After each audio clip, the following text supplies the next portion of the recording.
It is with the utmost pride and sincerity that I present this recording as a living testament and recollection of history in the making during our generation. Allow me to reintroduce myself. My name is... Hi. The universe is predicated on the duality of chaos and order. Without these opposites to define each other, it is impossible for life to exist in any dimension. Therefore, we should accept both chaos and order as equally real and necessary. Couch shit. I don't know how y'all niggas do that shit. Why, it's too comfortable? Yeah, like I just feel like I'm like sitting sick. That's why I started bringing in the high chair. Sinking, nigga. Cause I feel like this shit too comfortable, bro. Yeah, nah, the high chair shit is the one. Like that's the one for me. Like I feel like I'm more alert, I'm more whatever. But like, yeah. All right, so we lit. We recording. I ain't finna touch this shit because I don't want no problems. So I'm gonna just leave this shit like that. But we lit. This is actually out here. Oh, actually, no, I do. I gotta get my drink. All right, man. Yeah, we here, ladies and gentlemen. We are here, back with another edition of the Pod Show, episode 26. I'll do a real intro in a few, nigga. We was recording, and I hit some shit and fucked. This is 2 weeks straight though. The last time it was the computer just went dark, right? It was some shit, right? Yeah, right before we finished, the shit looked like it just shut off. It was weird too. That was nuts how that happened. Cause I still can't. I was trying to look into like why that happened. Nigga, at least the shit didn't delete, bro. No. Because that's the good thing about this software. Like as we're recording, it's uploading. Like while you're recording, it's uploading the file to the cloud, so you don't lose anything. Good. Yeah, you don't lose anything. Like I got the first 20 minutes that we recorded already. So I could technically like splice it into, but I ain't doing all that shit, nigga. This is take two, man. We're gonna do this shit. I do want to kind of rehab that conversation about hate because I thought that was good. So we'll start. We'll do that. It's I don't know if it's gonna be as good as the first one, but we'll try. Listen, Zay was bringing up a point before we started recording about support and hate and shit like that. I thought it was a good point. It was funny to me. Because he said something about SoundCloud rappers, and it just like kind of opened my eyes to something. But say a little bit what you were saying, yeah. Yeah, because we was just talking about it, right? And I was saying like, so whenever there's somebody who's like, you know, like whenever you're following your dream or just taking a chance on something, or just like, you know, like opening a business, doing content, like doing music, whatever. Like I think there's always like two different type of people. There's always like one type of person that's just gonna support what you do just because they have an appreciation for somebody who's following their dreams. Like you could be doing the dumbest shit in the world. Like you could come to them with the dumbest startup idea that on earth, but they're gonna support you just because just something about you chasing your dream just means something to them, and they just love the fact that you're doing that. Like they love it for you no matter what. And then on the other side of that coin, there's people that no matter what you do, they're just going to hate. Like they're going to hate on what the fuck you're doing. Like even if it's something really good, even if it's something that makes sense, even if it's something that you're really good at it, they're going to hate on it. Because in the end of the day, like whether it's like envy or like bitterness, but like the fact that you're actually out there chasing your dream or doing something, like it just eats away at them, and they're like any little thing, they're going to try to grasp onto that shit, because at the end of the day, whatever they can use to make themselves feel better about the fact that they're not chasing their dreams, they're going to use that shit. So the example I gave was like a SoundCloud rapper. Like me, like nigga, I used to write raps when I was younger. I used to love doing that shit. We used to record on a fucking old computer, like in our room. We used to rap. That shit used to be like super fun. So when I see a dude like on SoundCloud or whatever they doing now, like making music, like to me, like that shit just makes me want to like write music again. Like it motivates me. And I'm like, yo, I hope that nigga make it, man. Like I would love to go to a show, like especially if it's one of my boys. But then there's always gonna be like that other side of people that's just like, nah, but you know his shit not really hitting, bro. Like look at his SoundCloud. He only got like 200 people on there or whatever. His Spotify, you know, he only got like 200 listeners or 150 listeners, and it's just like. Then we had started talking about like, you know, like the podcast. It's just like, bro, like, yeah, like people don't understand. Like, everything is like you have to look at it within a context, especially when you're talking about like content creation. Like when you're in content creation, bro, you start at zero.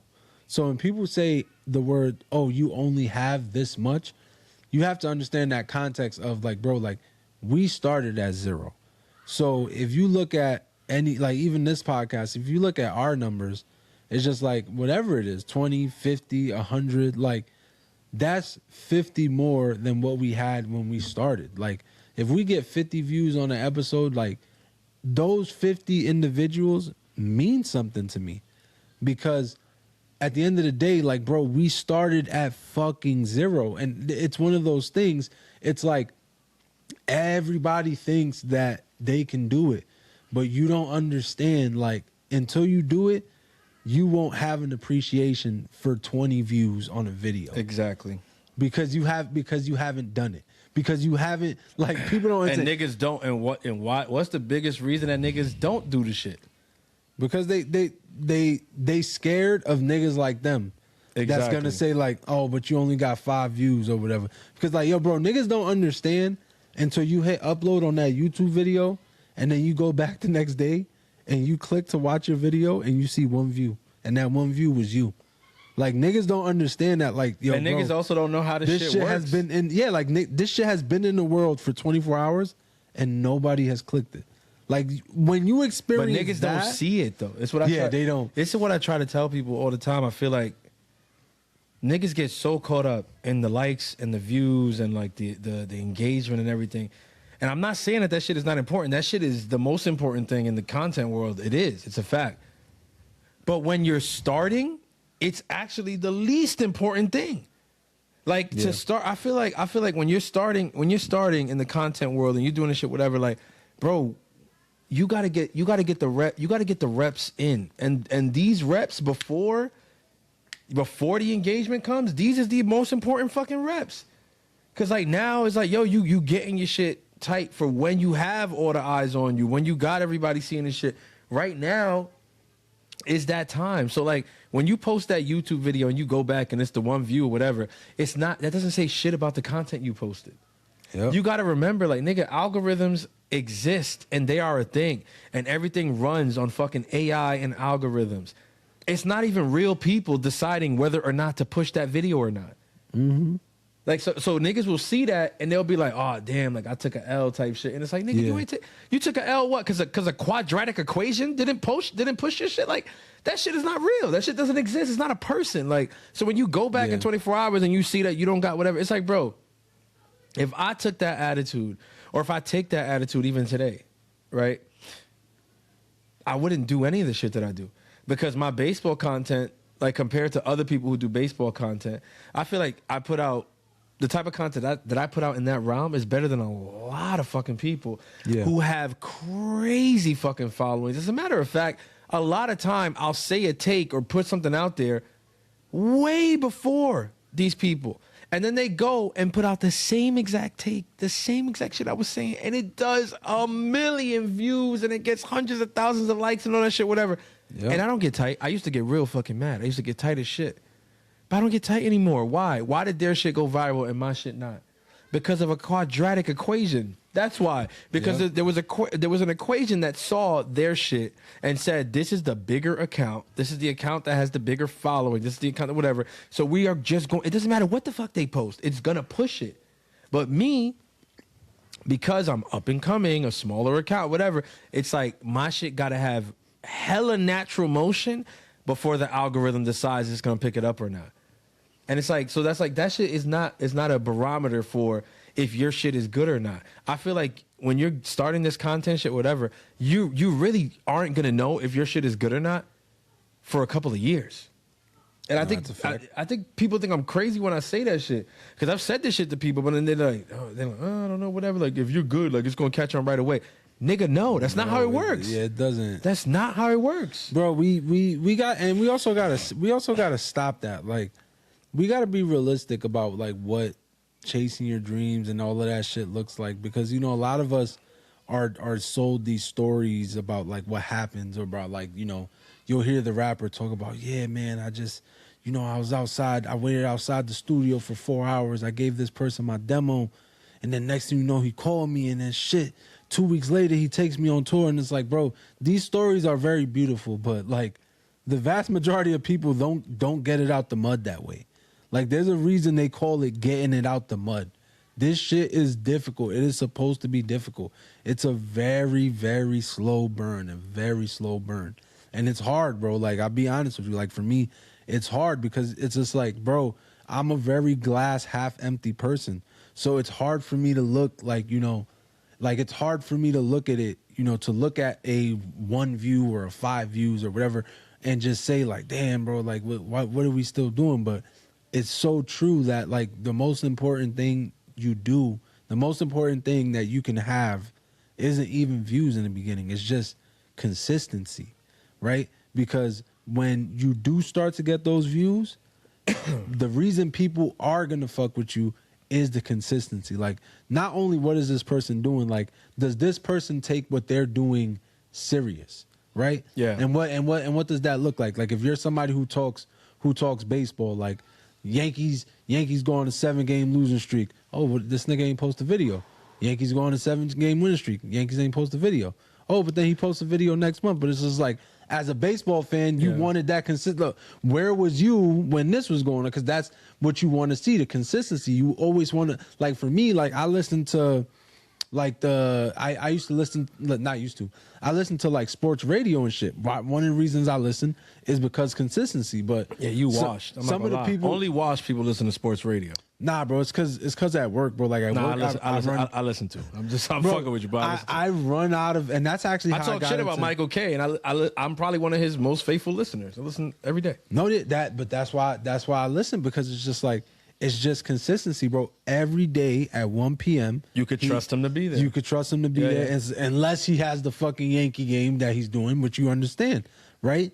It's like, it's super consistency. That's why, like, I respect what y'all do on NYYU.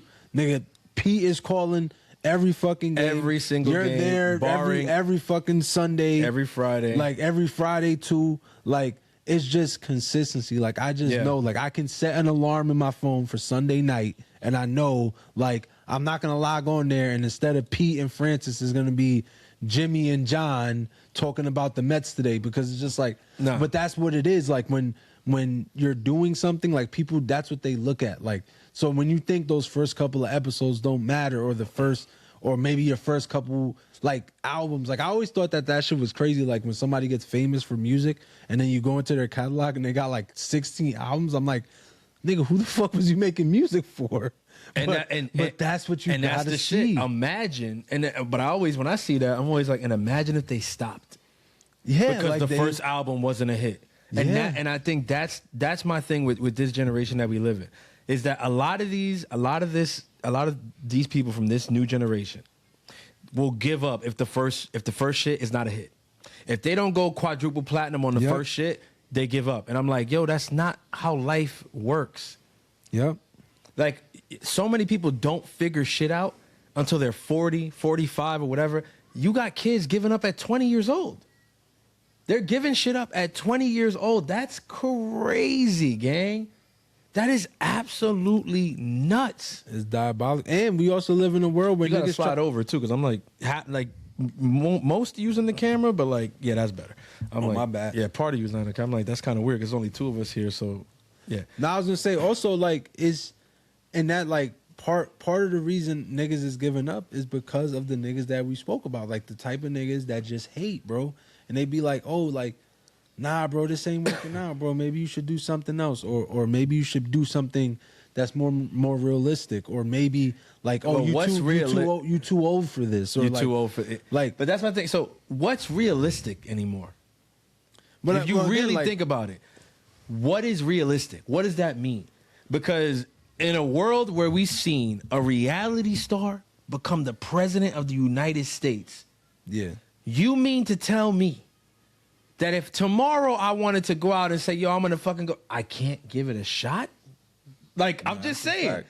Like, we are living in a happen, world, bro. we are living in a world where millionaires, millions, plural, are birthed from teenage kids cutting on a camera that costs 25% of the camera that I'm currently shooting this on, and hooking up their video game to the computer and having people watch them play and just shit talk the people they play with. Millionaires.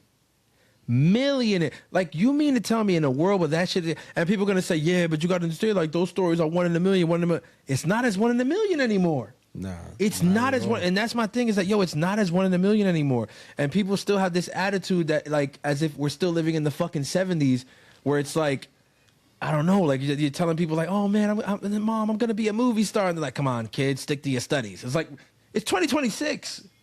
It's 2026. People getting famous off of their fucking phone. You know what I'm saying? People are making money off of their fucking phone. People, whatever, and the difference between you and those people, in my opinion, is one, they believe you don't.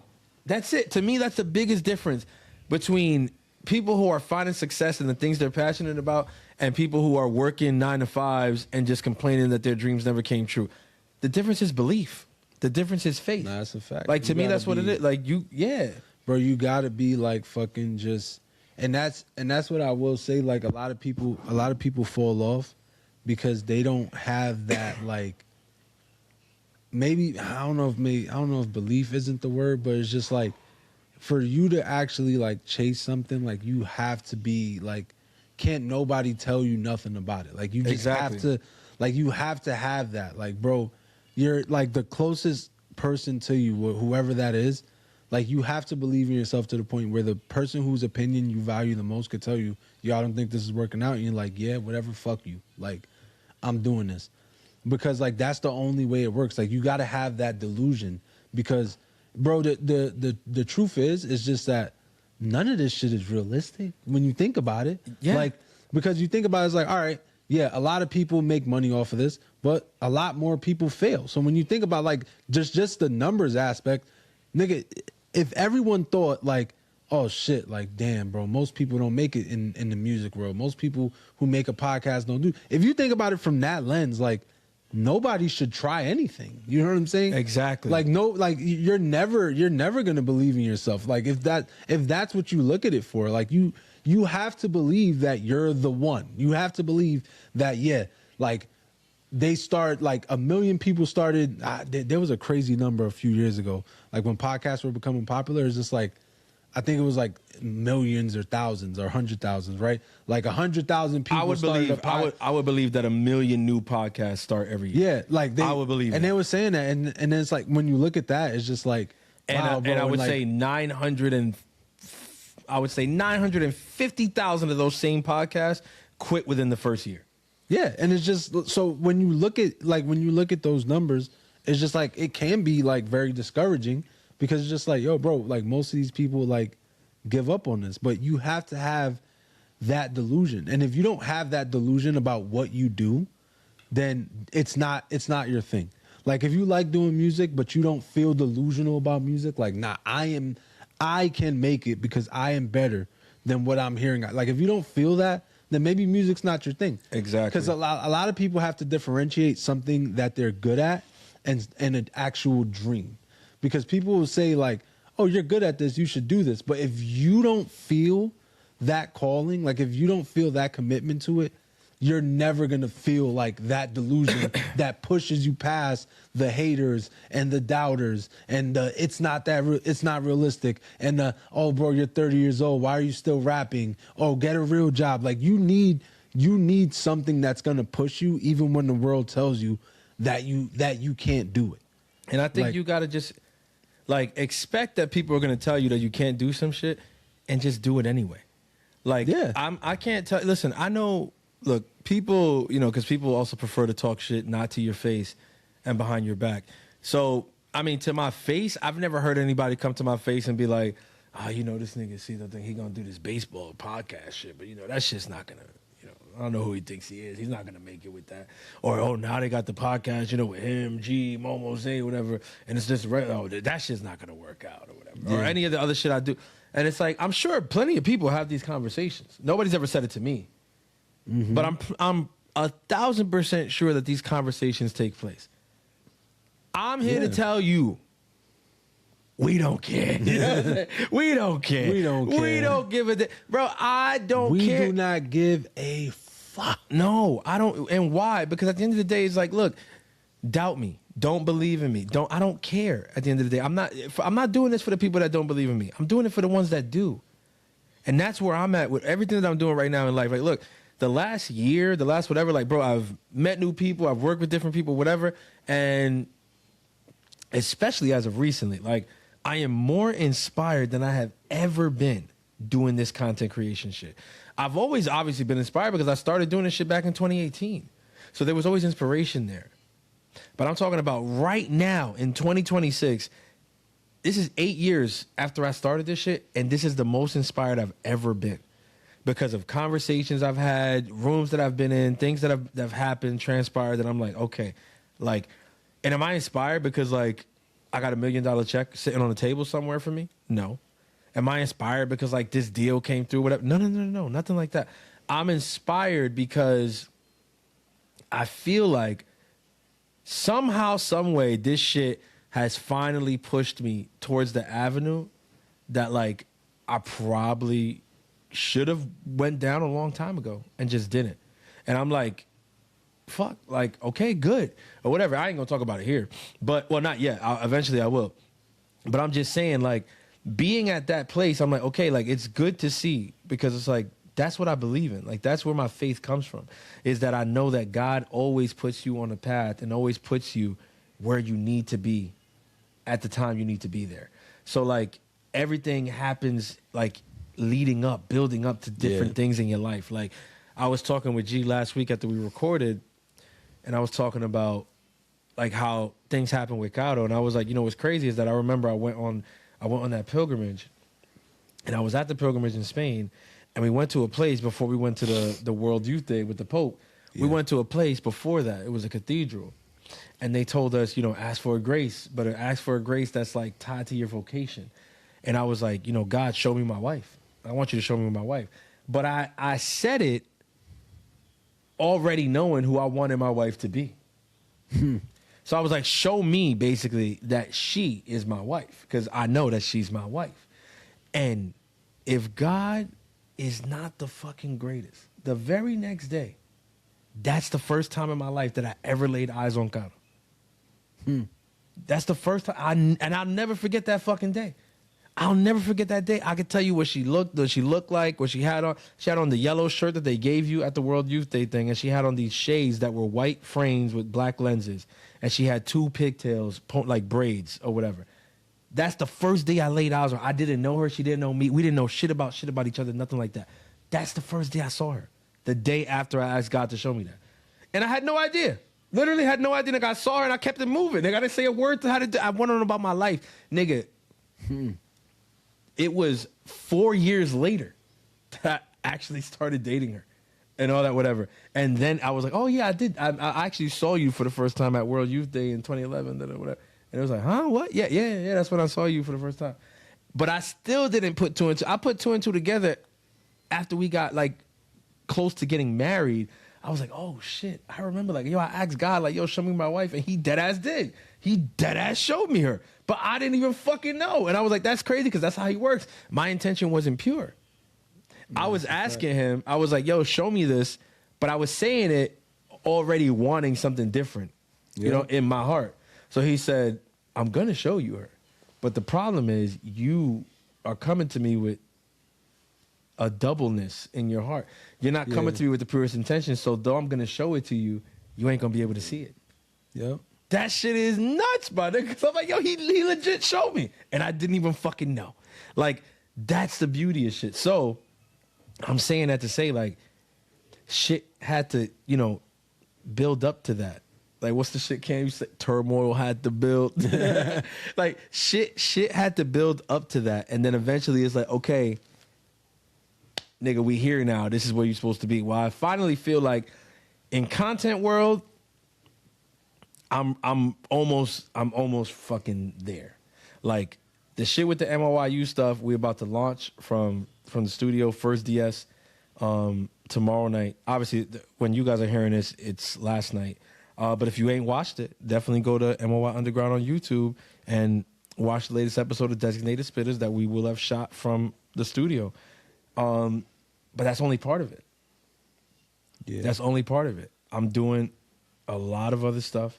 We got the fucking pie show that we doing. We still chugging along. And I'm like, I'm happy about that shit, bro, because this is episode 26. Like, we never got this far in any iteration of the show. No, that's a fact. This is the farthest we've gotten in any iteration of the show, and this has been the hardest to do it, and we've done it. Like, Facts. Think about it. Think about all the shit that we've had going on, all the shit that we've had to do this time around, and we still made it this far. I mean, obviously, it sounds a little crazy saying that because we're doing an episode where it's like, and then there were two. Nigga, Momo's still out on paternity leave. You know, shouts out to him. He definitely wants to pod. He hit us up with an idea, but that just it wasn't possible. He hasn't heard the last episode, by the way, either, so he lost out on $20. I'm sorry, Mo, but it happens. And then G is really sick this week.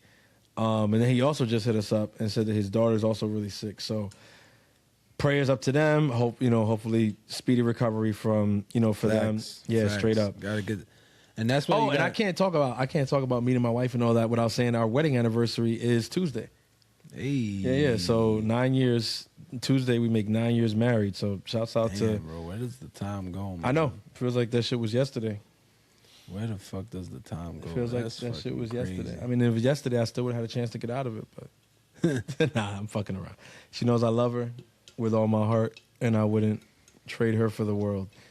Shout out to Caro for dealing with the most impossible nigga on planet Earth. The most difficult puzzle that God has ever created. But when you solve a puzzle, the most difficult palette of allergies. But when you solve a puzzle that anyone could ever cook for. But when you solve a puzzle, there's no feeling quite like solving a puzzle. Nigga, she still ain't solve you, nigga. There's nobody no feeling. Solve you, Let me tell you something about puzzles. You gonna get to the pearly gates, puzzles. Nigga. God ain't even solved you, niggas love puzzles. Niggas love puzzles. Niggas love puzzles. There's no feeling like that you get of gratification like when you solve a fucking puzzle. That's how you know this nigga a nerd, bro. Niggas do not love puzzles, bro. Nobody loves puzzles. Well, no, I don't know, bro. I fucking hated puzzles. Nigga, there's a whole market. There's a whole market for the shit. Nigga, Legos is technically a puzzle. It's a physical puzzle. I hate Legos, nigga. Legos is fire, bro. All them shits do is get stuck under your feet and hurt. Them shits is awful. Legos is fire. And I'm gonna tell you this right now. Don't ever get my child no fucking Legos, bro. I'm about to get Grayson some Legos for his birthday. Which is also on my anniversary. So shout out to my godson, Gray, tearing up the world. You know what I'm saying? Just smoking everybody's boots out there, bro. Niggas is not on Grayson's level, bro. His birthday coming, bro, and I thought that I avoided it, and I didn't avoid it because this nigga is finally going through the phase that every kid goes through, bro. What phase?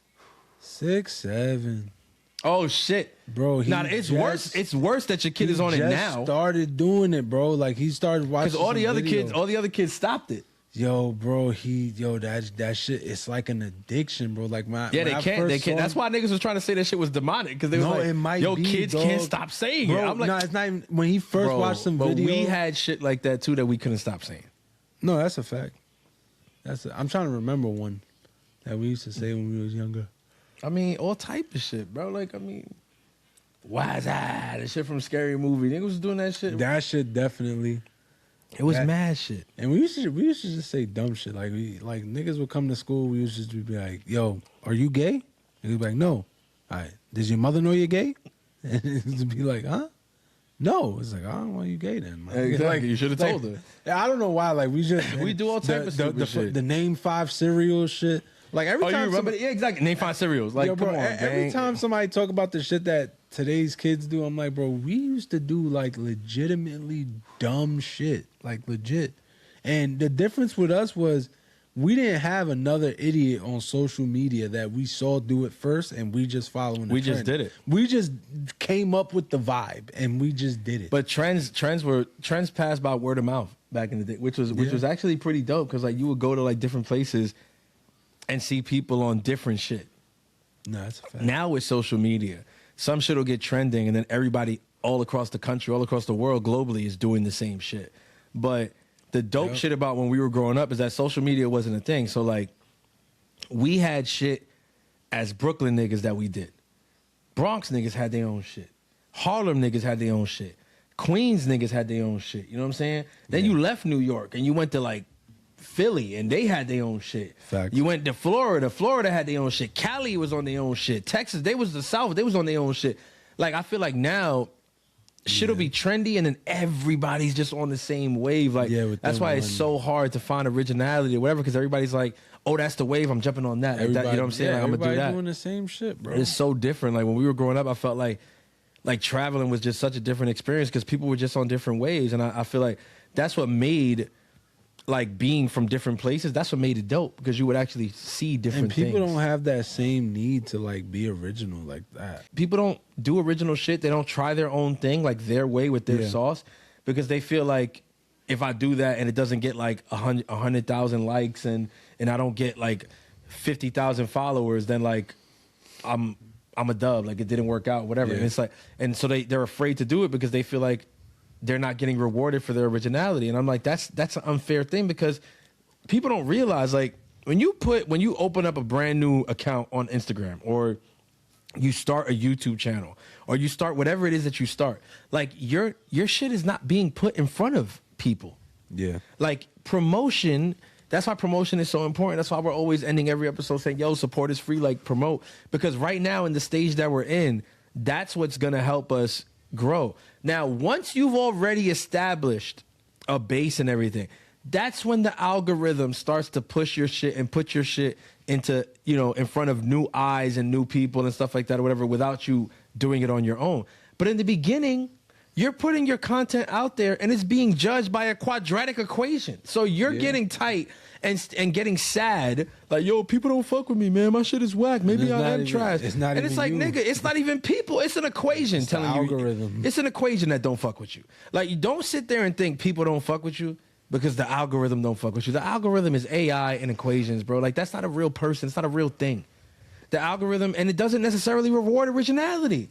The algorithm sees if something is trending, and whatever is trending, it's going to flood that shit. Why? Because if it's trending, it's getting engagement, and the algorithm is literally engineered to drive engagement. That's what it is. And the algorithm, the thing is that it works like both ways. So just like, you know, your shit is not going to get to the people that maybe you would want to like consume your content. Also, like as a consumer, you're not going to see the new and up and coming podcast. Like, exactly. That's not going to show up. It's not going to show. You know what I'm saying? When people tell me, so that's the thing too. Like our podcast wouldn't, like our clips, if I didn't post them myself, wouldn't show up on my feed. To your feed, exactly. What would show up on my feed is already established guys or, you know, like people who maybe even like paid for their own sponsoring and stuff. But like our shit wouldn't show up. But the reality is our shit would be the perfect content for me. But it wouldn't show up for me because, again, like they're gonna push what's trending. They're gonna push what's popular, and that's the shit that I'm telling. So I think people have it fucked up. I'm realizing this now. I've been doing content since 2018. It's taken me 8 years to come to this realization, but I'm so happy that I did now. And what I'm realizing is the people come before the algorithm. The algorithm doesn't precede the people. The people precede the algorithm. Which means, what am I saying? What I'm saying is that the algorithm copies what people do. People think that the key is I got to copy what the algorithm's doing so that the algorithm likes me. And it's like, nigga, no. The algorithm is copying people. So you have to get the people first. Like, okay, on the Pie Show, our job is to put shit out, right? And then get promotion from the people that we know, the people that like us, the people that like the content. Whatever nucleus we have, the 100, 200 views, whatever, all that shit, 300, whatever it is, whatever number that is, maximize those people. Because once we maximize those people, then the algorithm will come into play and start picking up on what those people are promoting. That's how it works. It's not like, nah, bro, we gotta do something that the algorithm fucks with. It's like it doesn't really work like that. And in order to do what I'm saying, it's not gonna happen in a week, a month. Exactly. It's gonna take time. We're only 27 episodes in. And that's why the support is so important, because when you send the Pie Show or a clip of the Pie Show to somebody else, you are now influencing their algorithm. So, and now the algorithm sees that this person who they wouldn't have recommended the Pie Show to has watched this clip of the Pie Show and now follows the account of the Pie Show or clicks on it or watches more of their videos. So now their algorithm knows that they like that type of content. So they're going to gear them towards this type of content, which before you shared that video with them, the algorithm wouldn't have. Because the algorithm doesn't take it doesn't take into account that the mom who just watches videos of other people cleaning also wants to watch sports videos or WWE videos. Like, they don't take into account like the fact that you want to branch off from the same shit that you always do. Like, how many times do you see people that they be like, I have to take a break from Instagram. I have to take a break from TikTok. And it's like, why? It's like, I just be wasting too much time. It's the same old shit. And it's just like, because that's what the algorithm is. It's going to show you the same shit, the same shit, the same shit. Like, I look, like now, like my algorithm right now is just baseball, WWE videos. I don't know why, bro. I went to fucking Rhea Ripley's page and BBLs. once and just, and Bottle Girls. But it's just like, that shit, but that's the shit though. Like, my shit is, I don't even actively search for that. That's just what the algorithm is, and I cannot escape the algorithm. Like, my only way now is I gotta make a whole new Instagram, because it's like we said, like, once the algorithm decides that this is the content for you, this is what they're gonna show you. And even if you made a new Instagram, you're still gonna end up seeing a lot of the same shit, because geology has a lot to do with it too. People don't realize that. People say, oh, you made a new account, whatever. It's like, nah, you still live in the same place. You're still in the same place. So some of the shit on your algorithm is tailored based on geography. You understand? I said geology before. It's geography. Like, that shit matters. So, like, living in, like, being from the Bronx, like, there's certain things that they're showing to people from the Bronx. You know what I'm saying? Like, being from New York in general, there's certain things they're showing to people from New York in general. Being American, there's certain things they're showing to us they're not pushing in Europe. You know what I mean? Like, and vice versa. Like, all that shit comes into play. But my point that I'm trying to make is, like, I'm not going to not fucking pursue things that, like, I have opportunities in or that I'm passionate about because of what a quadratic equation says the first time I do it. You know what I'm saying? And it's weird. There's really no rhyme or reason. I'll tell you, and here's why I'll tell you this before we move on. Bro, my content on Instagram is interesting. Like, it's interesting to see. My most manicured content, I'm talking about my most highly produced content. I'm talking about shit that we've done with videographers, shit that I've done, shot in 4K with the cleanest audio, fucking backgrounds and all that shit, whatever. That's my lowest performing content. My lowest performing content. Like, I don't know, like, people probably hearing this and they maybe don't get what I'm saying, but it's like, I'm trying to tell you that, like, the stuff that I've spent the most time on producing is the lowest performing shit. Make that shit make sense. So if I'm sitting here and why did I do that? Because I'm like, oh, this, like, isn't that what the algorithm wants? It's like, because the videos that are being promoted to me are like heavily produced, very manicured, 4K, great audio, this and that.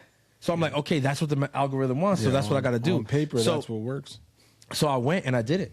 I remember I did one talking about the WBC, and I can't say that's my lowest performing because it actually, over time, it's performed decent, like pretty well.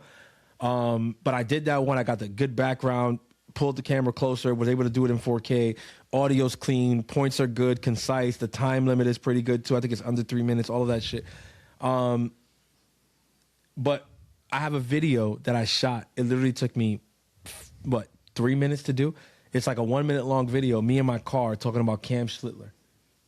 Like, in the car driving, talking about Cam Schlittler. And it literally, it's 4 times more engagement than the freaking video that it literally took me an hour and a half to produce. Like, bro, when I saw that, I was like, what the So I was like, it's a random, it's a blip. So I did another car video, same thing. Did another car video, same thing. I was like, all right, let me do a series preview, but I'm going to do it on the car. Same fucking thing.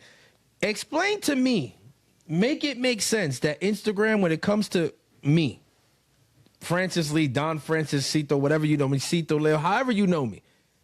When it comes to me, Instagram prefers me in the car.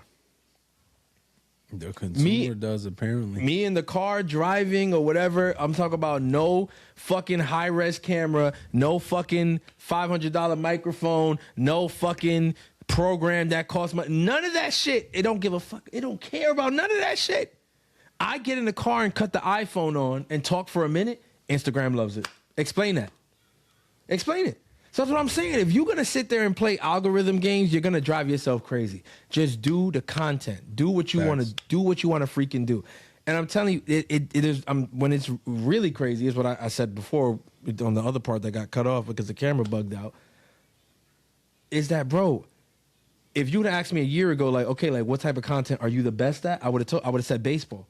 I would have been like, yo, it's the Yankees content, because part of it was. To that point, to this, it's my most successful content overall, right? When you look at the success of MOI Underground and all of that, I'm like, okay, yeah, like it's got to be that. But then on my personal Instagram, right? When I'm posting clips of me from MOIU and me from just talking baseball, like on my own and stuff like that or whatever, that is lower performing than the talks that I did on Faith during Lent. Yeah. And lower performing than 2 videos that I did just on a whim this past week, where I wasn't talking about baseball or faith. One, I was talking about 420 passing and me not even realizing that it was not a thing anymore. And the other one, I was talking about that they try to change the meaning to lean with it, rock with it. And in a day, I'm talking about in one day, them shits eclipsed the engagement of videos that I spent hours on. Like hours. I'm talking about pulling pictures and all this shit and then cropping and adding it and the subtitles and everything. Bro, the subtitles.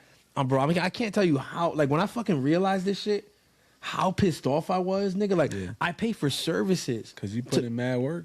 I put in mad fucking work and I pay services to help manicure the fucking clips. And the clips that are fucking doing the numbers for me, and not just doing the numbers in terms of engagement, but I mean like actually bringing new followers and shit to me, is the shit that I'm shooting in the car. I did 3 videos, I lied, because I did one when I was taking Caro to the Romeo and Prince Royce concert, or whatever, and I was joking. I was like, whatever. I was like, yeah, nah, cause whatever. And it's like, bro. And the funny thing, I was in Splu on Thursday, and I was like, oh, I appreciate, because I was like, appreciate you saw the video and you left a comment or whatever. He's like, yeah, bro. He was like, it's the first time one of your videos came up on my feed. You know how mad I was. I said, wait a minute. You talking about me spending hours on some shit, putting it through the shit for the subtitles, clipping this, putting pictures, doing that, whatever, and doing all those clips, and they don't even appear on a nigga's timeline. The one that appears on the timeline is me driving in the car on the way to a concert talking about Romeo and Prince Royce better not try no shit with my wife because I ain't the one or whatever like that. That's the shit that appears on his timeline? That's the fucking nigga. That's the Are fucking you algorithm, kidding me, That bro? shit. Are you kidding me? Like, that's the shit that fucking works? So again, I learned this lesson and I'm gonna run with it. If that's what it likes, then that's what it likes. But guess what? That's what I like. At the end of the day, when I'm posting when I'm talking like that, see, people don't know just by following me on Instagram until now. They don't know that that's the truest version of me. Like, that's who I am. Like, that's what on a daily basis, that's probably who I am most part of the day. Like, baseball is a big part of my life. It's my passion. I love it. But I'm not talking about baseball all day long. I'm not talking about the Yankees all day long, especially not now that I have a podcast. Nigga, I save my points for MOY Underground. Man. You want to hear what I think about the Yankees? Subscribe, my nigga. Like and subscribe. Watch me on Sunday. Straight up, buy a hat. You know what I'm saying? I appreciate you. Buy a shirt. Gang, you know what I'm saying? Heart of the city. You know what I'm saying? HeartOTC.com. I've been getting some sales there. I appreciate it. But even Zay said that shit on the other part that got clipped. Like, nigga, people could see that and be like, oh, you see, that's why I don't start a brand. Because, like, you know, I seen Sita started his brand, but like I don't see people fucking with it. Okay, you might not see people fucking with it, but I can promise you, people are buying the shit. Like, is it the people that I expected? No. To be honest with you, I expected there's a lot of people on the list that I thought would have, you know, supported me and whatever like that. And I'll be real with you, bro. I'm a level. I am surprised because I launched in October, right? I launched in October. We are in April, almost May. So you're talking about November, December, January, February, March, April. So 6 months, half a year, right? And shouts out to the 6-month mark for my clothing brand. In 6 months, the sales and shit that I've gotten, and I appreciate everybody that's bought, everybody that's purchased, everybody that's supported. I love all of you. This is not a knock on y'all. What I'm saying is, there were people that I was like, oh no, for sure this one's gonna get something. Like for sure this one gonna buy a shirt. For sure this one gonna get a hat. For sure this one gonna get a hoodie. You know what I mean? Nothing. And then not the most random, but just people that I'm like, you know, I wouldn't have minded if they didn't get anything. You know, I don't expect them to buy. They're the ones out there going and buying my shit, supporting my shit, posting my shit. Like even like I'm like, damn, gang, really? But again, just goes to show. If you got a passion, do your fucking passion. Stick to it. Put your shit out there. Right now, I got mad shit going on, and I'm sure I got mad people like, who does this nigga think he is? Like this nigga got to a certain age and just decided like he's a podcaster, fucking clothing designer. Now he probably think he a comedian. Like nigga just doing all type of different shit. Like who he think he is? I'm gonna tell you who I think. I think I'm me. I'm just all of this shit. I'm just being me. This is my blood brother next to me. Like. Is anything that you see, is any of this out of character for me? Yeah, because you a fake ass nigga. Suck my Nah, I mean, like, the shit is, I mean, I like from my recollection, like, you've always been like a nigga that's just not, you know, that's just not shy to just explore like your opportunities and just to pick something up, like, and just like from what I remember, like, when you find interest in something, like you literally like you put your mind to it and you just like focus. Like I feel like you were good. Like we used to be in a marching band together. Oh yeah, facts. You were really good at like playing the snare drum. Like for me, I never saw you go to a music class to learn how to play the snare drum. I saw you watch Drumline and just start playing with drumsticks. Yeah. And in 2 weeks later, you were like a prodigy. And I know that sounds like glaze, but that's my literal recollection. No, but niggas don't believe this nigga that. never went to like a music class. It was never something that they taught him. Nigga just walked in one day and he was just nice. Do you remember how I started like trying to play the drums? Like, because I didn't have a drum, I didn't have nothing, and I didn't have drumsticks. Nah. Do you remember what I used? Was it the cardboard? No, but do you remember what I used as drumsticks? Was it spoons? Toothbrushes. Yeah. Toothbrushes. Yeah. Like I guarantee you that Was today. it toothbrushes and pots? Why do I feel like I remember pots? I tried everything to try to get like the sound of a snare drum, but it was, and I tried everything. It was not good. But gang, like watching Drumline over and over and over and over and over again, and then picking up toothbrushes and just learning the cadences from Drumline. That's how I learned how to play the snare. And like I'm not half the player that I was when we were in the band and shit like that, because I was at one point, and a lot of niggas say this shit about a lot of shit, so I hate doing it, but it's like it is what it is. The people who know me and the people who saw me at that time, they know I was fucking him with the snare. I was fucking nice. Like there was nothing you saw Nick Cannon do in that movie I couldn't do. There was nothing that you so watch Drumline, think of whatever, like all that shit, the freaking flip, drop the stick, throw it up, catch it, all that shit.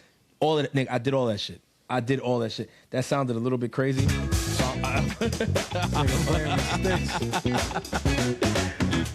had to do it to myself because I realized I was like, I was playing, drop the stick, throw the stick. That's a little bit crazy. Letting niggas beat on your drum, that's crazy. But not like toothbrushes. I learned off toothbrushes. But no, that's why I say that to say like nigga just would just like put his mind to something that interested him and nigga would just fucking go for it. And that's why I don't be surprised, because it's just like that's the thing. Like I believe, and then it's kind of like a contagious thing. Like when people see that you're the type of person that like you're fearless in that way, like that's the type of person that people feel deserve an opportunity. Because they're like, no, I know this person's going to take it serious because I see all the ways that this person has taken other opportunities serious. Like I see what he has made out of like what he has done in the past or whatever. And regardless of like success, sometimes all people want to see is just someone who's legit going to give something a legit try. Like, because there's nothing that turns people off more than somebody who doesn't believe in themselves. Like, and half asses. Yeah, or like, hey man, you should do this. Like, oh man, I don't know. Well, you know, I'll see. Like, nobody wants to fucking hear that. Like, if you don't believe in yourself, why should they believe in you? Yeah, like nobody who has an opportunity to give wants to hear I'll see or I don't know or I think. What they want to hear is, yeah, I think that could work. Let's do it. Like, And Yeah. that's just a nigga who believes in himself, because at a certain point, maybe you didn't think that fucking talking about baseball would work, right? But I you did it in the beginning. You put your all into it, and the shit just didn't. worked out. I'll be real with you. I didn't, nigga. When Pete came to me with the opportunity to do a couple videos for his channel, whatever. This is 2018, and I was like, I don't know if I could do that. Like, I'm not a YouTuber. I'm not whatever. Like, I was like, I can't. And Gato was like, what the fuck you mean you can't? Like, I hear you talk about baseball all the fucking time. Everybody, like, anytime something big happens in baseball, like, something big happens, and I know something happened because 10 people call you to talk to you about it. Like, That's a fact. people like to talk to you about this sport, which means that they like to hear what you have to say about what's going on. Like, you could definitely freaking do this. And I was like, all right, cool. And even with that, like, I'm not gonna lie, the first couple videos, man, they weren't all that. Like, they were good enough. Like, Pete took it and was like, okay, like, this is okay. I'll put it on the channel, and it worked. But when I look at what we're doing now on that channel versus where I started, even where he started, like, it's night and day. Like, we're so much better now. It's so much. It's such a different production. Like, you guys are gonna see when y'all see what we're doing this season with designated spitters and everything from the studio. It's like everything is so different. But it started there. Is the point? You know what I mean? Like, it started with, all right, let me throw myself out there. And yeah, like I said, I'm about to do that with a lot of other things now, and I'm confident. I mean, obviously, I'm not doing something that's too far from me, to be real. Like, I'm not. Like, it's something that I've been passionate about my entire life. Like, I'm gonna tell you right now, there's a couple of things. There's few things in my life that, like, matter to me the way, like, these 4 things have mattered to me. Right. I'm not gonna. I don't put faith in there, because faith to me is overarching in everything. Like, God, like, nigga, we grew up in the church.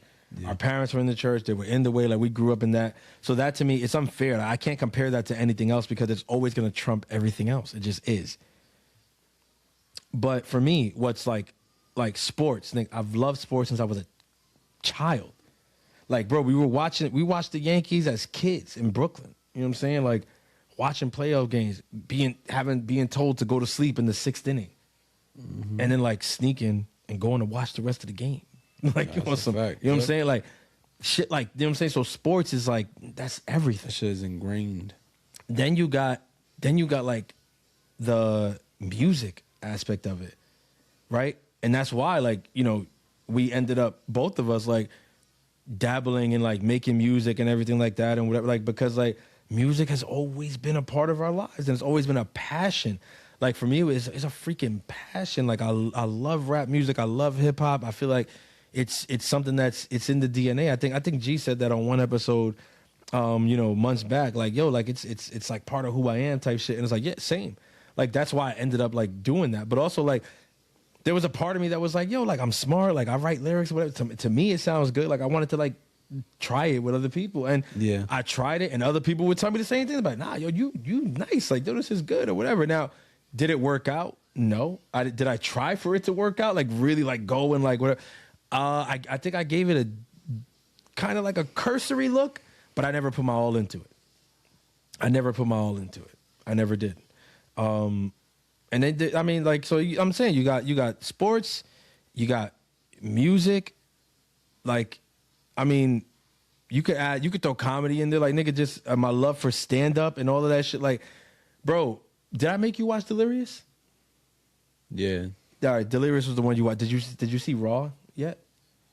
Eddie Murphy Raw? I might have. I feel like I seen 2 from him. I'm gonna hit the button because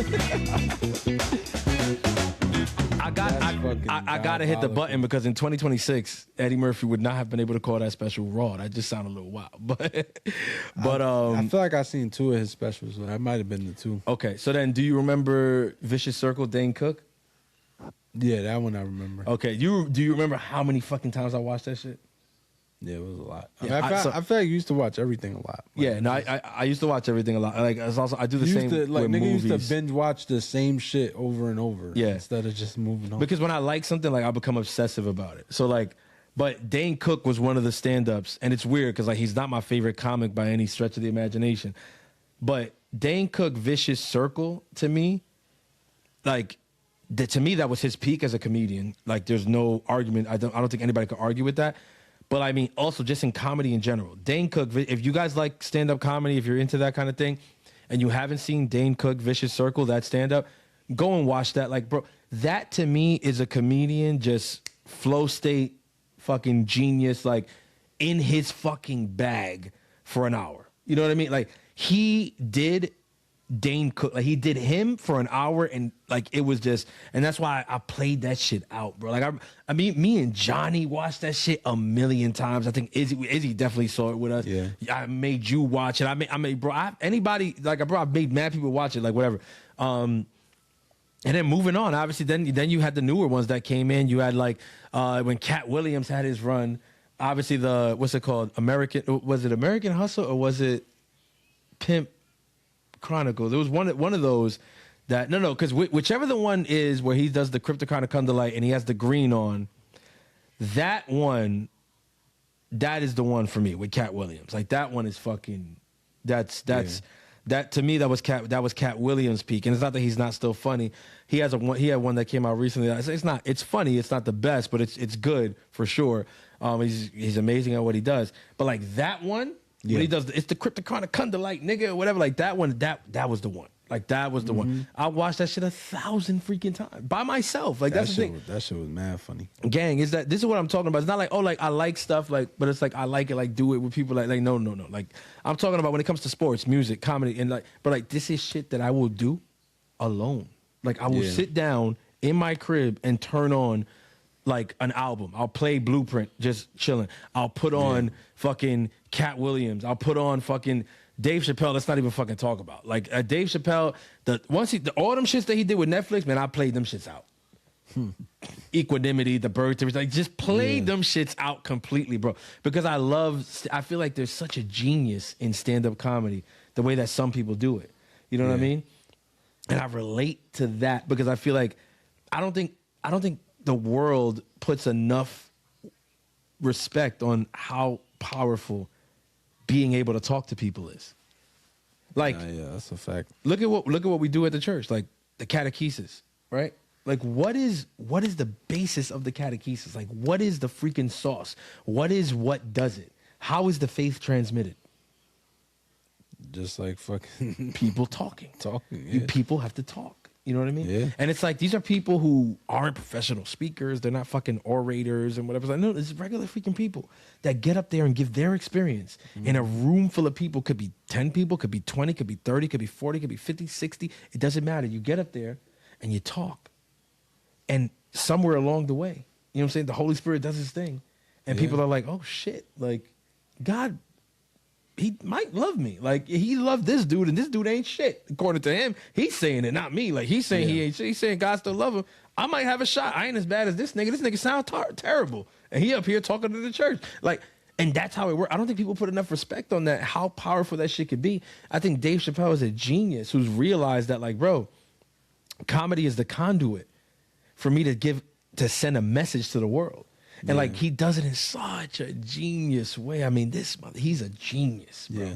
He's a genius. And then, then you got your Kevin Hart's of the world, who's like more like the mainstream pop culture. But like, go back to Kevin Hart. What is it? Grown Little Man, seriously funny. Like to me, those were his peak. I think What Now might have been the end of it for me.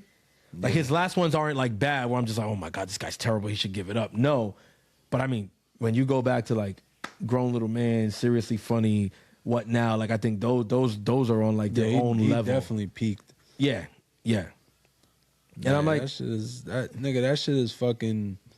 It's difficult. Like it's one of those things. Like you get an appreciation for it because you see like how difficult it is, and it's just like it's one of those things. Like you gotta, like some people have it. I would say, and then some people don't.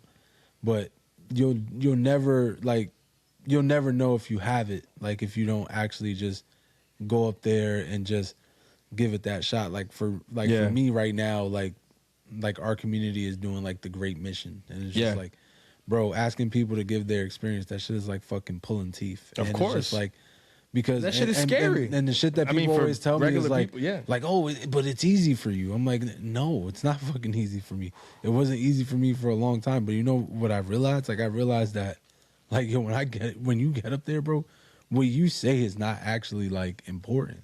Yeah. But it's more so just the fact that like people can walk past, see someone who looks like them or who reminds them Exactly. of maybe somebody they know or just somebody from the neighborhood, and they just see you speaking just truthfully, like speaking your truth, like unapologetically. And then like it's everything but what you say. It's the fact that you like woke up in the morning and you're standing on the fucking corner of Third Ave with a priest that got like a fucking huge sun umbrella, and it's just like, bro, like this has to be the work of the Lord, because this why does this man find himself here? Like, why are these people here doing this? I'm like, bro, the experience is it's almost like an afterthought. It's like it almost feels like you could get up there and say anything just because like somebody walks by. It's just like, oh my God, like this, if they see it for what it is, it's just like this is beautiful. Like, you know what I'm saying? Like, even if you get up there and just say, listen, man, like I feel like God didn't love me, and today I can tell you I feel the love of God. And you just like that can be it, because you can see like how it has manifested. But it's one of those things, like you can't, like I can't like feel that for somebody else. Like you just have to get up there and do it. And then what everybody tells me was, oh, it wasn't that bad. And it's like, because it really, like, you know, it really isn't. But you gotta have like the confidence just to actually go and do it. Because it's like you said, like the way like the faith is transmitted just in talking. Like people have to hear you. Like they have to hear like what you have to say, for better or for worse. And for the people who aren't good at talking, they need to hear that too. Like they need to hear that you're uncomfortable saying certain things, but that you're still saying. Oh, it. for sure. Because it's like if it's too easy to say, like somebody used to tell me, like if you never have like feel a problem talking about something, then that's not really the thing that makes you suffer. Exactly. Like the thing that actually if it's too makes easy you for you to speak about, that's not it. Then that's just maybe it's an experience, but maybe it's not the thing. Like they like your biggest sufferings in life, they cost you to talk about. Exactly. Like that's the shit that like it may take you a while to say. Exactly. Or maybe you're gonna get choked up a little bit. But it's the shit that you get the most out of when you do say exactly. Like when you finally like give it up, because it's just like, you know what I'm saying? At the end of the day, it's just, you know, no matter who you're talking to, like you could be talking to your community, you could be talking to all the people of Third Ave, but it's just like anytime in that context you speak, like you're also having a dialogue with God, and you're able to like really give like what you have learned and what you have been given. And the thing is that there's some people in this world, and it's very sad, like when you think about it, they've never had that dialogue. They've never, and they don't even think that the opportunity is there for them. And I think that's what actually is great, like about the Great Mission, is the fact that like, bro, like when you think about it, it's so crazy. Like there's really people walking this earth that think that it's too late for them. Exactly. Like they still got breath in their lungs, still have a beating heart, and they think that their life, their destiny is already written. There's no hope for them. There's no hope. That God forgives everybody else, but not them. But for them, He won't forgive them. What they did is too wrong. You know what I'm saying? And it's so fucking wrong. And it's just like it's the worst thing that anybody could possibly think. Exactly. I think that's what the devil wants everybody in the world. Like if he can convince you that it's too late for you, there's no hope, nigga, he won. That's what he wants. And you almost feel like that. It's like you feel like that. Like I feel like when I started looking at it like that, that's when I felt the responsibility, because it's like, bro, like I am privileged that everything I went through, I always knew in the back of my mind, and I always had, obviously, my siblings, my parents to tell me, like, God loves you. What are you doing? Like, pray. Like, so nothing I ever went through, like, I really, like, felt like it would be too late for me or whatever. But, like, there's really people walking this earth that they're just like buying time until their death. Like, they're just like, I'm going to hell, bro. You know, like somebody, like, I forgot who it is, but they always make the joke, like, bro, if I walked in the church, I would burn. And I'm just like, bro, if you I'll probably light on fire. And and it's just like, bro, if you only knew the actual people inside that church that have done things 10,000 But it's times part. worse It's than part. what you think you've done. It's also part of, and this is one of the things that troubles me the most about people in the church, and it saddens me in a sense because I feel like, and this is not everybody, because obviously, like I said before, like we've been in church our whole lives. Like I've met the greatest people in the church. I've met the greatest people, like going in mission and all that stuff. Like I've met literally the greatest freaking people. And then I've also met, you know, some people that, you know, God's still working with them, obviously, sure, like for sure. What bothers me the most is the people that are there that make it feel like it's this exclusive club and that like you got to be good enough to get in. Like that's literally the opposite of the idea of the church. And it's like niggas don't get that shit. And like Jesus Christ did not create his church to be an exclusive club. This was literally the one thing that was supposed to be open and available to everybody. To everybody, yep. And somehow To along the everybody way, in any way, shape, or form, exactly, and come as you are. And somehow along the way, we done perverted it into a freaking exclusive social club that you got to be a good person to be a part of. And it's like, bro, that shit couldn't be more wrong. Like that's not what church is about. That's not what it is. Like I tell people all the time, like there's so many people I meet them, whatever, and they're like, oh yeah, like yo, every time I think about like you, like in church, it's always just like, damn, like he's a church dude, like that's crazy, and like you like be preaching that shit or whatever. And I'm like, yeah, but my gang, like I don't go to church because I think I'm a good person. I go to church because I know that the opposite is true. Like I'm there because I know that I'm bad. I'm there because I know that I'm fucked up, that I'm a fucking bad person, that I'm a fucking mess waiting to happen. So I'm there not because I think I'm a great fucking guy. I'm there because I'm like, yo, if I'm not here, like I don't know how shit is gonna go for me. Like, and it's not because I'm there because I'm like, no, I gotta be here because, you know, the priest is gonna save me. Like, fuck no. The priest is a nigga just like me. He has sufferings. He has problems in his life. He is a fucking sinner. He makes mistakes. You believe that? Oh, yeah, but he makes mistakes. No, not the priest. He's so holy. No. He makes mistakes just like me. He got problems just like me. So I'm not going there because he gonna save me. He not gonna save me. He's there doing his job because he's trying to get saved too. There's no man or woman in that building that I'm like, I'm here because this person's going to save me. No, I'm there because God is going to save me. And when I'm there, I truly feel like I'm relating with him.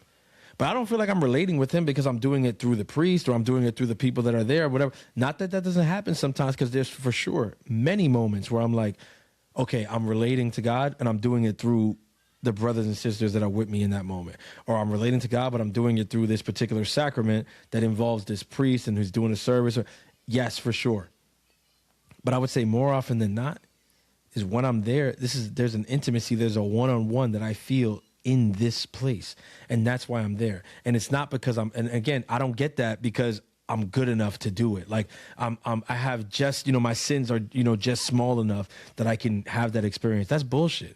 That's fucking bullshit. And the fact that there's people out there that feel like, nah, I can't go to church because every time I go in there, like niggas judge me or whatever. Like I've seen it all, bro. Like people with tattoos, people with too many piercings, or people that got like, people that are like living with their significant other, but they're not married by the church, or maybe people that got a couple kids, obviously out of wedlock or whatever. Like, yo, I can't go. Why? Because they feel judged. It's like, bro, if nobody's ever told you, I'd love to be the first person to tell you, there's not a motherfucker alive in a church that has the right to judge you.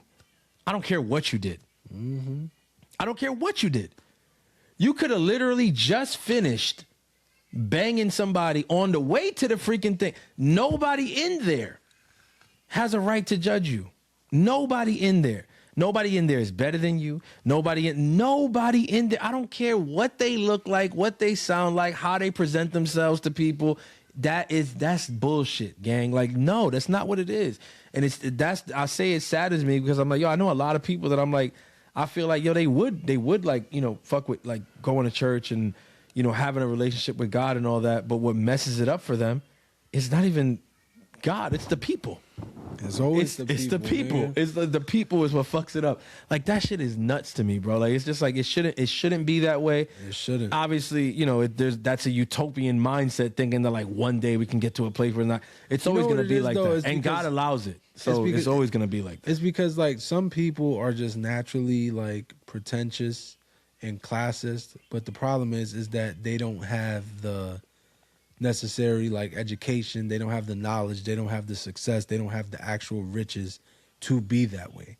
But then they go to church and they realize like, oh well, shit, I've been going to church for 30 years, so I can act like I'm someone better than I actually am, and I can treat someone differently because, oh, I've been going to church for 30 years. Like that's like their currency in their head. Like, you know, like, oh, I've been doing this. Like I'm a good person. And it's just like, that's what it is. Like the same way, like some people with money use the fact that they have more money than others to make people feel less than. Yeah. Some people in church use the fact that they're in church to make people that don't go to church feel less than.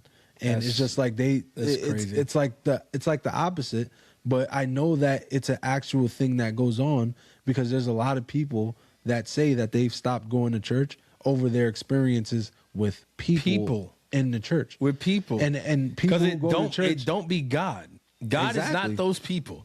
and people have like that, like this like preconceived notion that everybody that goes to church is like, they think that they're better than everyone and whatever. And it's just like, there's just like such a misconception because it's just like, the truth is that we're not better.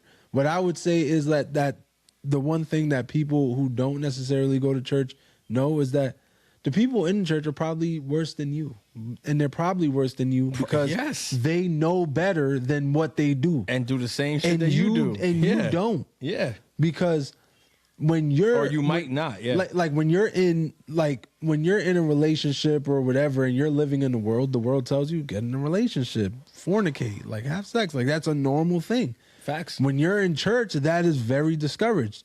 People in church still do that. The difference is with the people out of Nigga, churches. I did it. That's what I'm saying. Like, Yeah. that's why. Like, what would I look like judging somebody? Like, somebody come to the church and they not married and they got a couple kids and they living with their significant other. Imagine me looking at that person saying, "Oh, I mean, look at this guy. I mean, this guy's he lives with this woman and they have children or whatever." Man, you know how crazy I was. Like, what?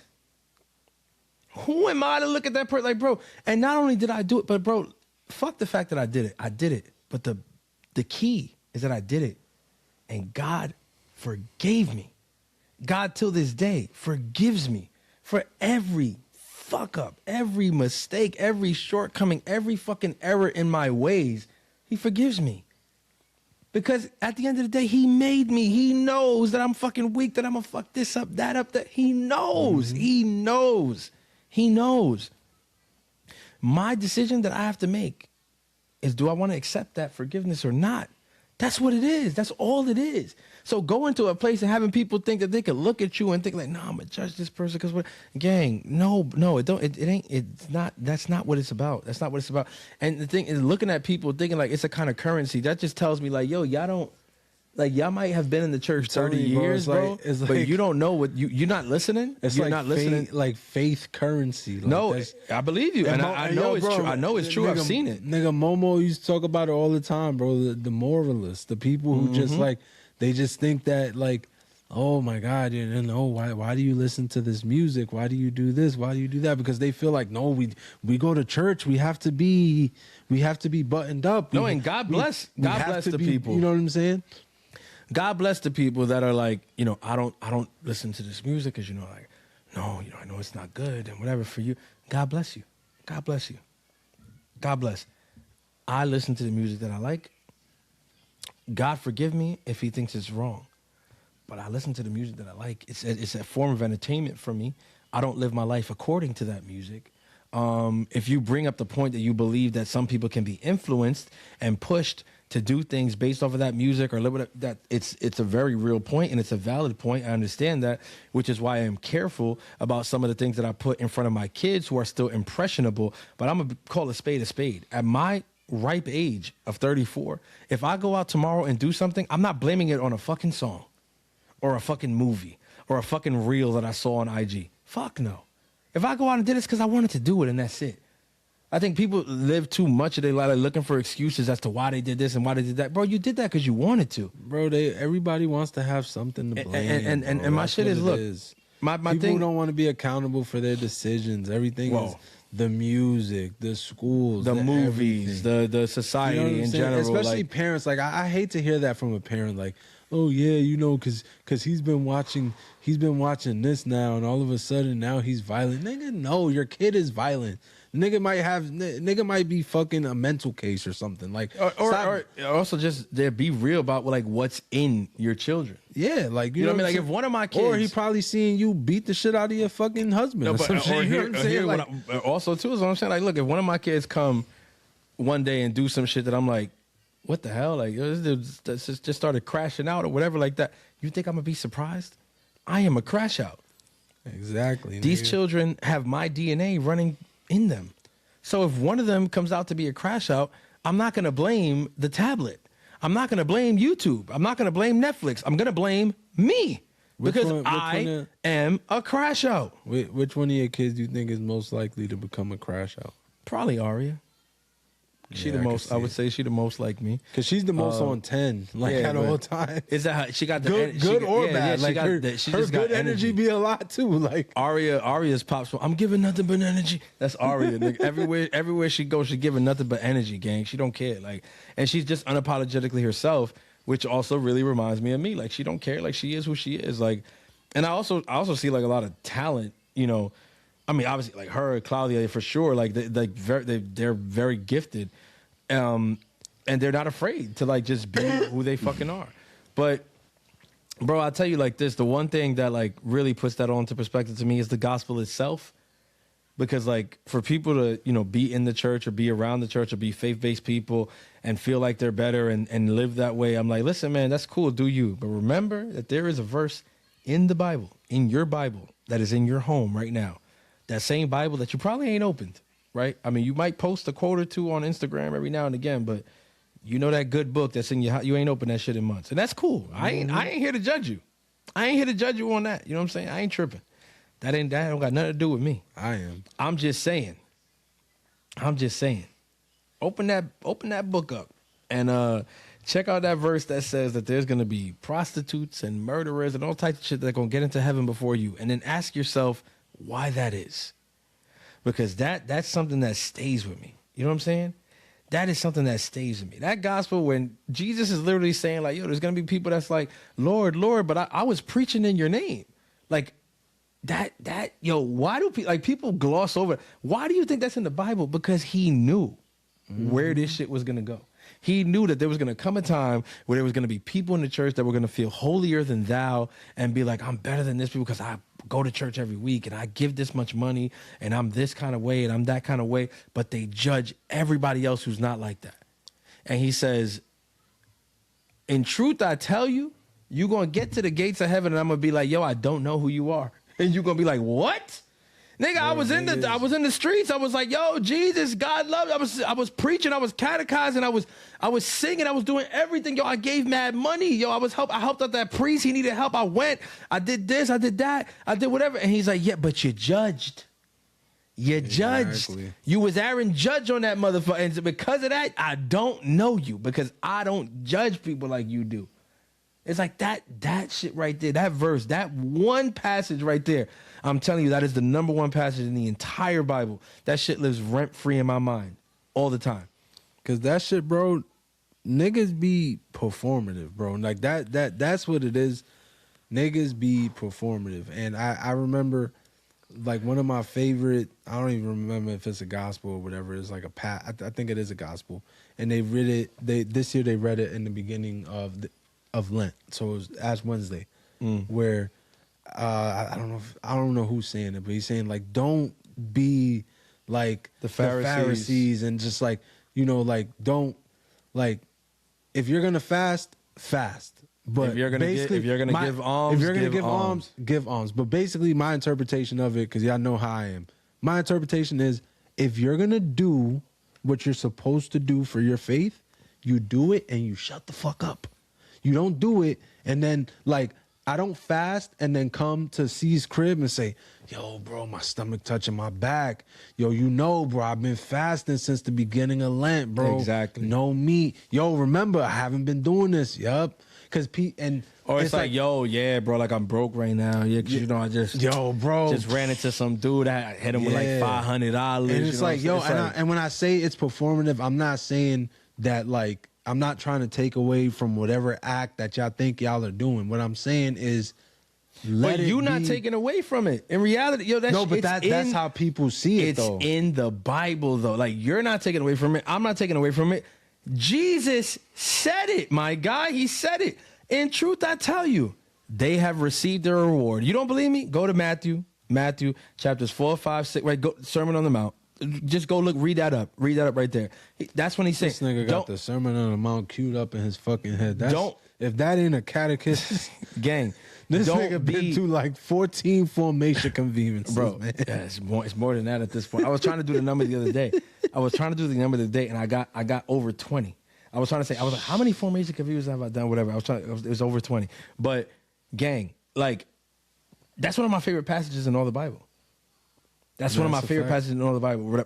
It's one of my favorite ones. If you ever need to know how you need to move as someone in the faith, that's it right there. Exactly. So if you ever went to the church and you felt like, nah, these niggas was judging me, that shit ain't right or whatever, if you want proof that it wasn't right, go to the Bible, go to Matthew chapter 4 and just start reading. 4, chapter 5, chapter 6, just start reading. Just let your yes mean yes, let your no mean no. Anything else in there. Comes from the evil one. The Lord's Prayer. The Lord's Prayer, the Our Father that we say, comes from there. It's all in there. Yeah. Gang. And he says it there. He's like, these like, don't be like them, that they fast and they make their appearance look disfigured and whatever. And he's like, in truth, I tell you, they have received their reward. Or don't be like the ones that have a trumpet go before them, before they give alms and they do this or whatever. In truth, I tell you, they have received their reward. What does he mean by that? Exactly what we talking about here. Why do niggas do that shit? Like, oh yeah, bro, because you know I've been fat, or you know I've been giving out this money, or you know I've been doing. Because they want people to look at them and be like, oh damn, like, yo, this nigga's, you know what I'm saying? Like, this nigga holy, bro. Like, this nigga holy. Like, yo, look, he's fasting crazy, bro. Like, we only supposed to fast one meal. Yo, this nigga been fasting for 7 days. Like, this nigga holy as fuck. Bro, we gotta give alms. Yo, he gave $1,000 to this homeless person. Like, he recorded it. He posted that shit on IG, whatever. It's like that. When he says, in truth, I tell you, they have received their reward is us thinking those thoughts like, oh my God, like, yo, that person's holier than me, whatever. And that's Jesus telling us straight to our face, like, yo, that ain't what it's for. That ain't what it's for. He says, go. This don't mean nothing up there. He says, go to your secret room. Go to your secret room.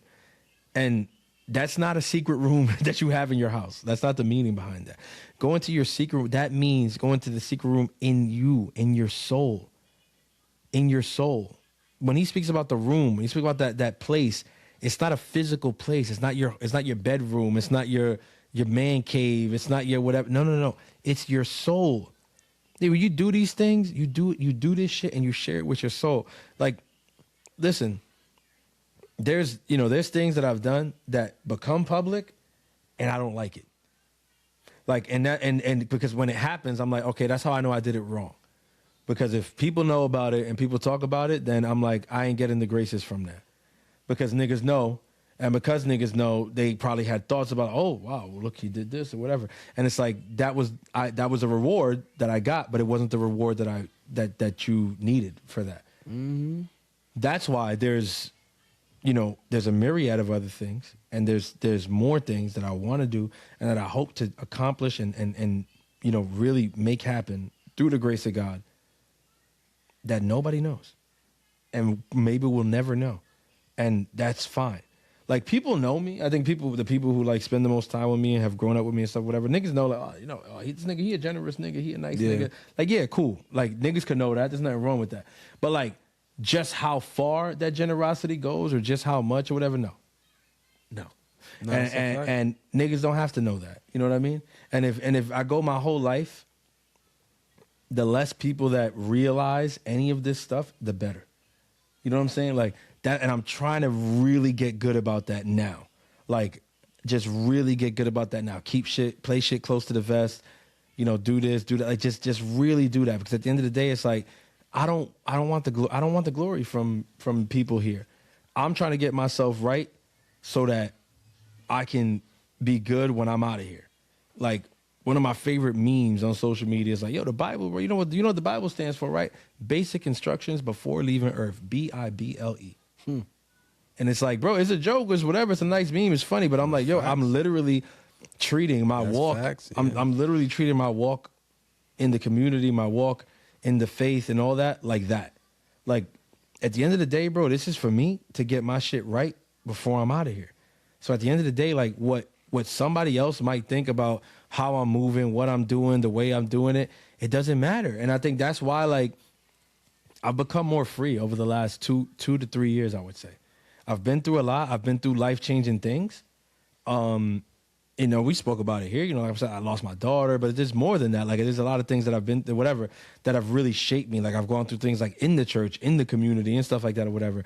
That's put a lot of different things into perspective. And I'm just at a point now where I'm like, yo, I gotta just be me, bro. I just gotta be me.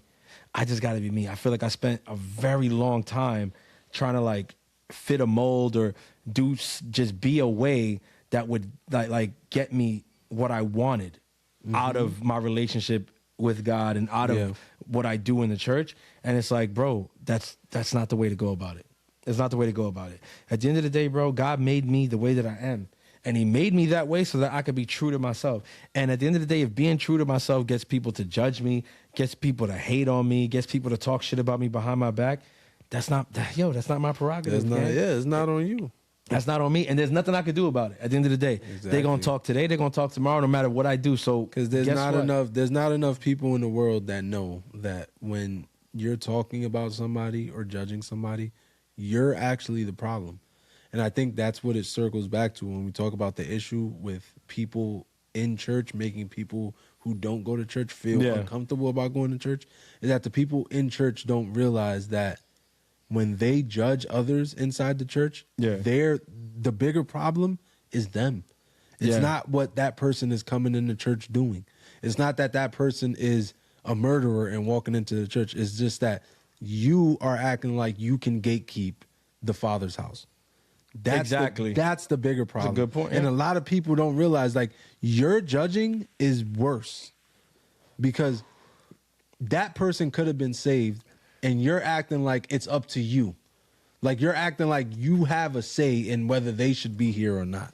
And at the end of the day, we don't.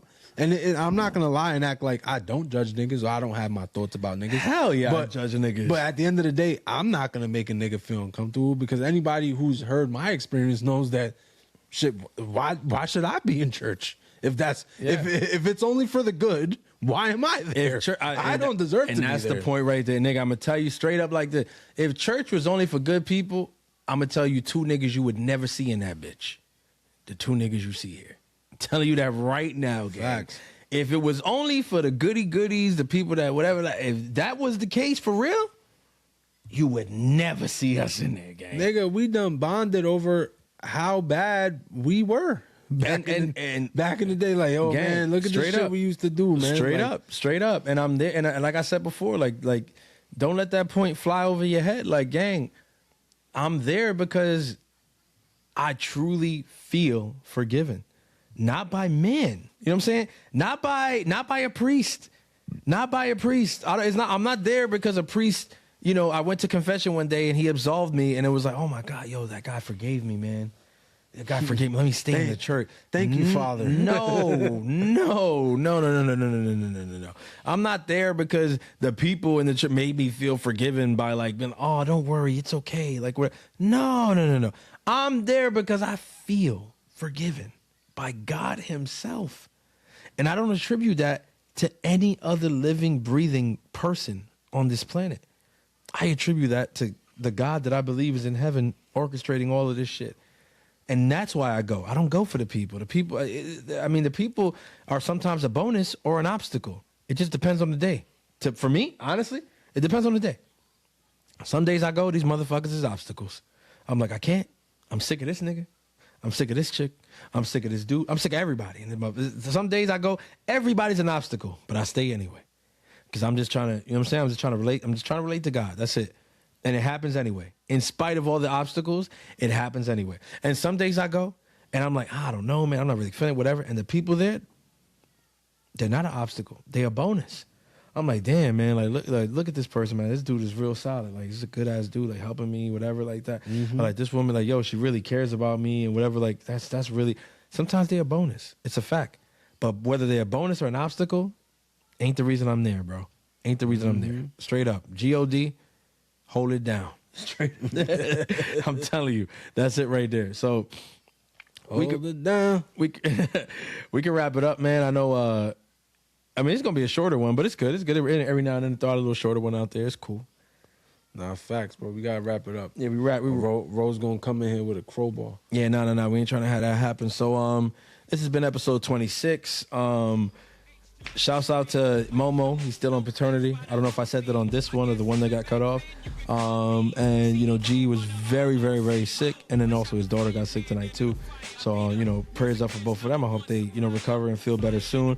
So that's why it's only the two of us today. But we figured we still link up, drop the episode, because obviously this is what we're doing, man. You gotta stay consistent. It sticks to the point from before, man. At the end of the day, just 27 episodes, and we don't expect anything from anybody. We can't expect anything from anybody right now. We just got to do the work. We just got to do the work. We got to put the time in, and sometimes putting the time in is just gonna be 2 or just 3, or it doesn't. So it is what it is. We here. Pod Show will be back, man. We'll be back next week, and yeah, I'll holla.